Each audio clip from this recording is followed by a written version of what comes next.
Hello my good people, welcome to another episode of Farm with Paul. And here what we do is actually educate you on the various aspects of farming. And today I want to lead on dairy farming because that is what most of you have been asking about.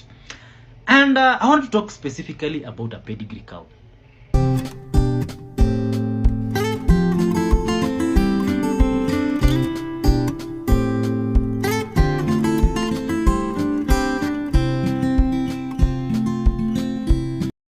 Did you have an idea on what a pedigree cow is? But today I want to discourage some of you and encourage some of you by saying a pedigree cow can be the most useless cow you can have in your farm, or a very profitable cow you can have in your farm. First of all, why do I think a pedigree cow can be the most useless cow in your farm? You can go ahead and purchase actually a pedigree, but if you do not know how to feed that pedigree, what will happen is you won't be able to manipulate those good characteristics of production from that cow. As we start up, one thing I want to tell you is breeding takes at least 30 to 40% of the productivity of that cow, whereas 60 to 70% is taken away by feeds. What does that tell you? If you do not know how to properly feed your cow for it to be able to produce maximally, then you won't be able to take advantage of the good features and the good productivity that is found on a pedigree cow. So before you start calling me, oh Paul, I need a pedigree cow and all that, make sure the first thing first is you know how to properly feed your own cow for you to be able to actually take advantage of these pedigree situations. Because most of you, what they do is they call me, yes, hello Paul, I need a pedigree cow that is actually producing even 40 liters, even 50 liters, even 35 liters and above. But when you talk to that farmer, in the first point is he or she even is not prepared on how that cow is, what that cow is going to feed, where that cow is actually going to sleep, all the hygienes are not properly prepared, all that. Meaning, even if you purchase that pedigree cow, and some are quite expensive, you'll end up losing. There's a farmer we actually visited the other day. This farmer actually called me and asked me, where can I get a pedigree cow? And I was very good and referred that customer to a farm whereby these cows are even registered. One thing is, the guy went and actually did his due diligence. He even saw the cow being milked. He looked at everything. And that cow was actually producing even 35 liters of milk because it was around that calving. So the person carried the cow home.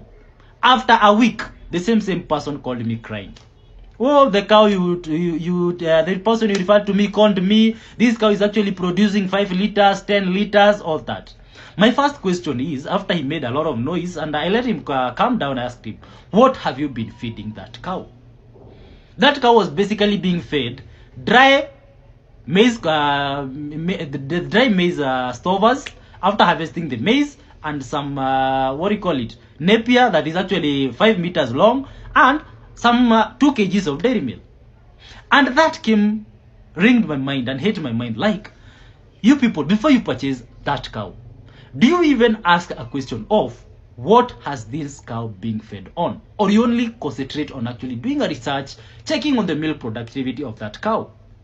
Most of you forget what has this cow been feeding for it to be able to produce this amount of milk. Because first thing and foremost is that cow, for it to be able to produce that much, feeding is very key. Because this is about 70% of that productivity. So even if you are looking for a pedigree, you are looking for that 30 to 40%. If you do not know how to take care of this 70%, then how do you expect your cow will produce maximally? That is why I think a pedigree cow can be the most useless cow in your farm if you do not know on how to properly feed that cow, how to properly provide a very comfort area, and how to properly provide a balanced diet on all the feeds it requires. This is why I think a pedigree cow can be the most important and the most profitable cow in your farm. For example, you know how to feed your cows properly. You know how to manage. Comfort is top notch. Then the 30% and the 40% from the pedigree cows that comes with the breeding will actually help you produce more, which means your cow will be feeding less and producing more. That is the advantage of having a pedigree. Your cow will be feeding approximately a certain amount of feed and will be able to produce more. And what I mean by this is you can be able you can know how to feed your properly, you can properly know how to feed your cow. Then, for example, you have cow A, which is not a pedigree, which has been producing 20 liters. And you have been properly feeding that cow. And the maximum it can produce is 20 liters. If you take the same feed and feed to a pedigree cow the same quantity, that means a pedigree cow can produce 30 liters with the same quantity of feed and the same nutrition.